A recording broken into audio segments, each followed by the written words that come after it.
Focus for action research is something that you are passionate about. And the big thing I emphasize is find out whether that's just you as an individual teacher, whether it's a team of 5 teachers, whether it's the whole faculty. But if it's something that you really care about and are excited about, then any of the time or energy that gets into action research is well worth it. I mean, teachers have a long history of abusing themselves. If you look at the time that they put in outside of class, look at the time the coaches put into their teams outside of regular practice. When it's something that we're really passionate about, the investment comes easy. Now, the thing that I recommend people not do is ever assign somebody an action research topic. Because as busy as teachers are, when you're asking them to work on something other than that which they are passionate about, then it's taking time off the plate. So it either can be a multiplier for your success or it can be a detractor. When it's action research, the actor has to play a key role in defining the research. And the actor is, in the case where we've been talking, is the teacher. Now, there are degrees to which the degrees of freedom to the actor. There have been cases, for example, where I've worked with folks where, in fact, the action research is being supported through a special ed grant. So what's being said is, work on something pertaining to our special ed program that you're passionate about. Well, you've put some boundaries on it, but there's still a lot of room for the actor to figure out where I come into it. I would see it could be very productive for a principal to say, we want every teacher in this school engaged in action research. We'd like their research to deal with something that connects in some manner to our school vision. And then there's still plenty of room within there for teachers to find that piece that they're passionate about. It's a habit of mind.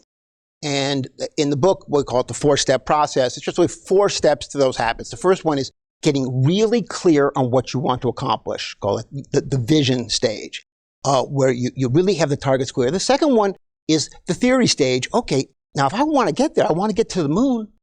What's the best way to get? I use the NASA analogy. We've never been there before. We got our vision. We see a man landing on the moon, coming back safely to Earth. How do we do that? That's stage 2, the theory.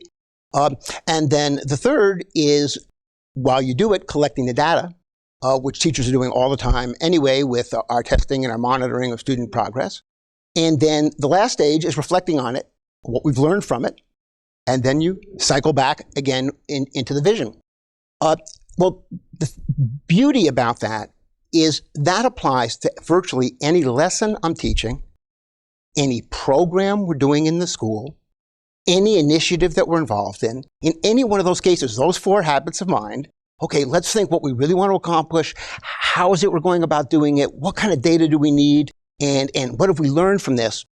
So it's the kind of professional development that you carry with you forever, because you'll be able to apply those generic 4 steps to whether we're working on our visual arts program, whether we're working on the elementary science program, whether we're working on improving the performance of the volleyball team. It's the same habits of mind and steps will apply.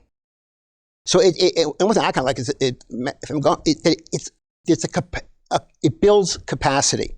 One of the things that has bothered me a bit about the way some schools have reacted to No Child Left Behind, for example, is that they've looked to buy the quick fix. What will get our scores up next year? But if you look at the long-range vision, having every child successful, there is no program on the market that will get you there. The only way you're ever going to get there is if we build our own capacity as a learning organization. And that's what action research does. It changes the way the people in the school go about doing their work, whatever challenge comes down the road.